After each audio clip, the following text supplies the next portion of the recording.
Nah, kemudian yang 100 juta akan disuntikkan ke Inter ini, itu kan banyak yang ngomong, wah itu juga pinjaman dari Oaktree. Betul, tapi bedanya adalah Level winnernya Itali tidak pernah degradasi. Inter Milan kebanggaanku. halo Sobat Ngomin, apa kabar? Kali ini aku mau bawain beberapa update tentang Inter dan topik utamanya adalah soal duit-duitan. Tapi itu nanti kita bahas yang ringan-ringan dulu. Tapi jangan salah, walaupun ringan ini tetap membagongkan. Yang pertama itu soal Brozovic. Ini update terhadap cederanya Brozovic. Inter midfielder Marcelo Brozovic set to miss out on at least 6 matches. Jadi Brozovic dia akan absen paling tidak 6 pertandingan. Paling tidak itu artinya minimal 6 pertandingan. Berarti ya hampir pasti di atas 6 pertandingan. Ini cederanya cedera paha. Cedera ini kan kemarin sudah aku bahas. Sebenarnya dia pas habis main lawan Udinese sudah ada kondisi jelek. Inter juga sudah ngasih kabar ke timnas Kroasia, tapi apa daya ternyata dia dimainkan full.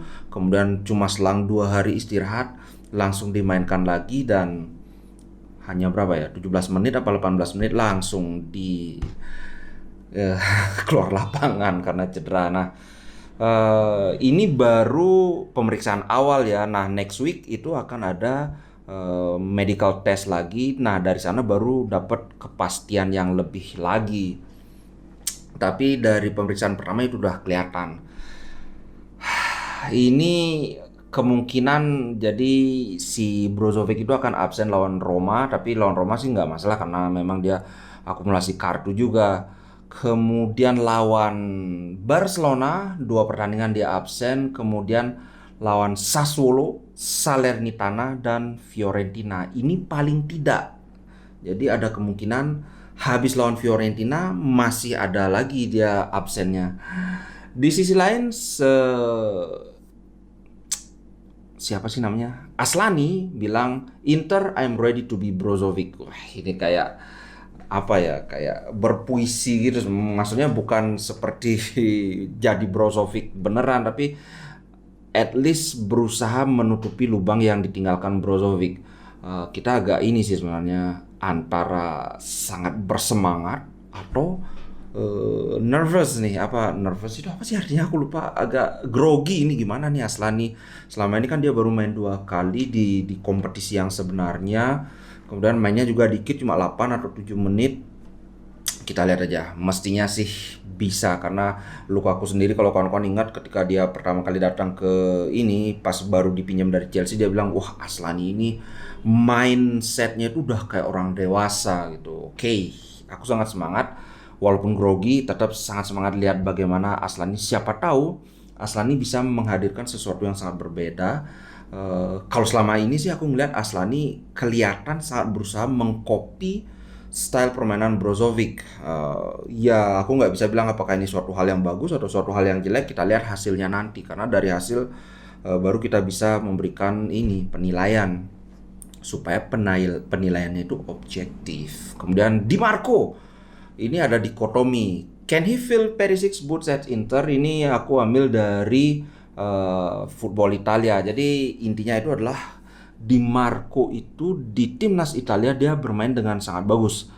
Tapi di sana dia posisinya sebagai wingback, sedangkan di Inter kita tahu Di Marco kebanyakan dimainkan sebagai center back, sebagai backupnya Bastoni. Sedangkan Di Marco ini kan sebenarnya posisi aslinya tuh fullback, sorry, fullback kiri kan. Jadi dari fullback itu sebenarnya memang lebih dekat ke wingback daripada sebagai center back. Apalagi kita sama-sama tahu kemampuan bertahan Di Marco ini tidak bagus-bagus amat, terutama di bola udara. Sedangkan center back itu adalah salah satu kebutuhan dari center back itu ya duel udara. Makanya aku juga agak kurang paham kenapa Inzaghi sangat ngotot memainkan Di Marco di posisi center back. Di sini dari berapa kali penampilan ini? Dari 3 penampilan di timnas Italia, Di Marco sudah menyediakan atau menghasilkan 2 assist dan secara overall permainannya sangat impresif. Saat menang 2-0 lawan Hungaria, dia melakukan 4 tembakan, menghasilkan 2 kesempatan dan 59 sentuhan dalam satu pertandingan itu. Bahkan lawan England atau Inggris kan jelas levelnya di atas Hungaria. Dia menghasilkan satu peluang, 51 sentuhan dan 3 tackle. Dia menangkan 3 tackle. Jadi bermain sangat bagus sebagai dalam fase menyerang, dalam fase bertahan juga sangat bagus. Nah, kita lihat, aku sekilas baca lawan Roma kemungkinan Di Marco yang akan jadi starter. Tapi sebelumnya berkali-kali aku bilang Di Marco ini kan fisiknya yang kurang stamina, jadi di awal-awal dia bakalan ngebut, tapi ya menit 70 ke atas sudah ngos-ngosan. Makanya aku dulu bilang Di Marco ini tipenya adalah super sub, tapi itu kan baru sekarang, bukan tidak mungkin di masa depan di masa depan dia akan mentasbihkan dirinya sebagai benar-benar pemain tier 1 gitu loh, starting line up material. Karena umur dia sekarang baru 24 kan. 24 itu kan masih muda. Biasanya usia keemasan itu kan antara 26 sampai 28 atau 29 itu, bahkan banyak yang 30 tahun itu masih usia keemasannya. Kita lihat saja nanti kalau Gosens belum juga bisa kembali ke performa dia, ya sudah, Di Marco harus step up. Kemudian Lukaku semakin tipis kemungkinan untuk bisa tampil lawan Roma, bahkan dari bangku cadangan pun kemungkinan dia tidak akan tampil. Tapi di lain pihak, Hakan semakin bagus kemungkinan dia tampil. Jadi bahkan sampai saat ini ada kemungkinan si Hakan bisa jadi starter. Oke, itu sedikit saja soal Lukaku dan Hakan. Nah, sekarang kita masuk ke menu utama, yaitu soal duit 100 juta itu. Nah,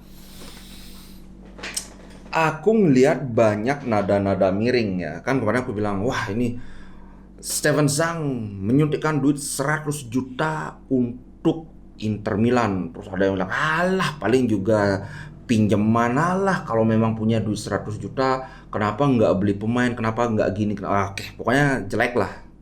Ini aku mau bahas soal itu. Ini aku lihat dari La Gazzetta dello Sport. Di headline-nya itu adalah Zhang to directors tentang Skriniar. Dia bilang ini, he must stay at Inter. Skriniar harus bertahan di Inter. Ini uangnya, jebret, ngomongin 100 juta itu. Nah, sebenarnya gimana sih 100 juta ini? 2 musim sebelumnya Inter kan meminjam dari Oak-Tree sebesar sekitar 275 juta ya.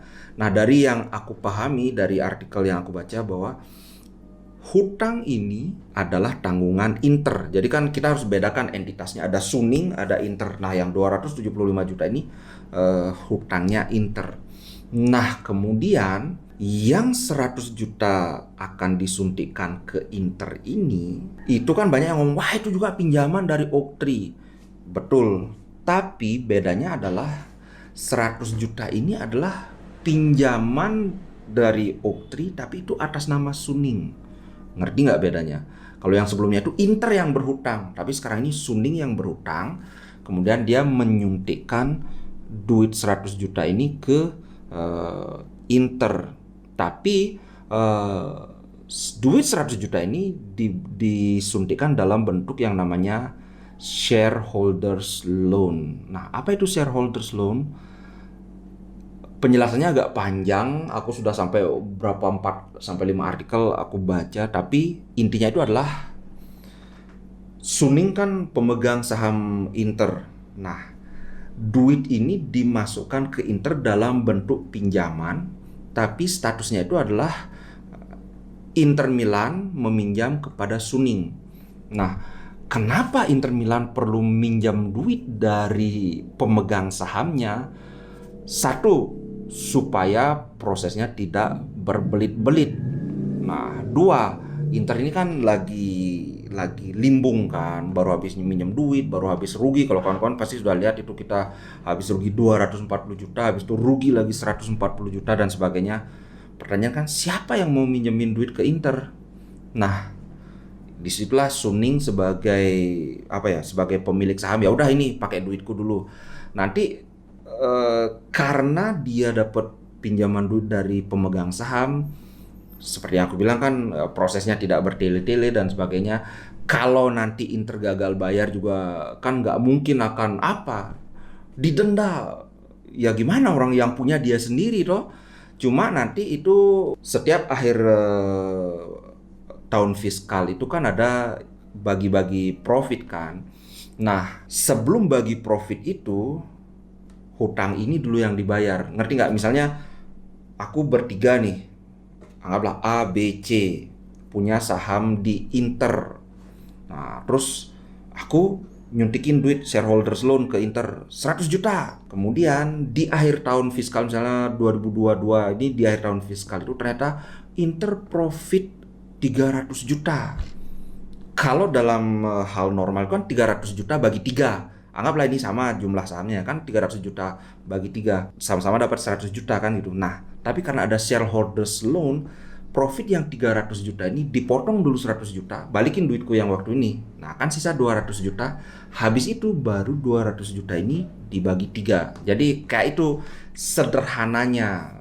Walaupun ya sebenarnya ya tidak sesederhana itu kan, ada syarat dan ketentuannya kayak gimana, apakah 100 juta ini Suning mintanya harus dilunasin dalam tahun depan atau boleh dicicil 3 tahun. Nah, itulah kita nggak sampai sedetail itu pengetahuan kita. Yang jelas bentuk yang namanya shareholders loan itu seperti itu. Jadi sekali lagi, statusnya bukan Inter yang berhutang kepada Oaktree, enggak. Suning yang punya hutang ke Oaktree. Kemudian Internya punya shareholders debt atau hutang shareholder ke Suning. Nah, sekarang mungkin banyak yang ngirim, wah itu pelit. Dia yang punya perusahaan kok malah dia yang minjemin duit ke. Aku cuma bisa ngomong, ini bisnis. Karena duit yang digelontorkan Suning ke Inter itu sudah 700 juta euro. Itu gede banget. Jadi come on, kita cobalah melihat sesuatu secara objektif ya. Kemarin makanya aku agak kesal juga, dan bilang, wah kalau Inter dipegang Suning terus itu kita akan jadi klub mediocre. Bro, Inter sebelum diambil Suning itu adalah klub mediocre. Aku sudah pernah bikin kontennya. Kita itu pernah posisi 9 di klasemen. Bayangkan, posisi 9. Diambil Suning cuma 3 tahun apa 4 tahun. Terus kita Scudetto. Terus habis itu double winner. Jadi ya gimana ya? Karena ada yang bilang, wah ini Suning mau kasih duit 100 juta ke Inter, terus Suning udah ngasih 700 juta buat Inter. Wah ini gorengan media aja biar Suning kelihatan bagus. Kalau menurutku sih gorengan atau tidak itu faktor kesekian yang harus kita pertimbangkan, bener nggak? Nah gitu. Misalnya, wah Suning sudah nanam duit 700 juta di Inter. Wah ini gorengan media aja biar Suning kelihatan bagus, biar bla bla bla bla bla. No. Yang perlu kita pertanyakan itu, bener nggak Suning udah tertanam duitnya 700 juta di Inter? Kalau ternyata bener, dari situ baru kita menilai Suning itu berarti niatnya serius apa nggak di Inter. Kayak gitu kan. Terus soal Suning 100 juta ke Inter. Wah ini gorengan media aja. Kenapa kita ngeributin gorengan media atau tidak?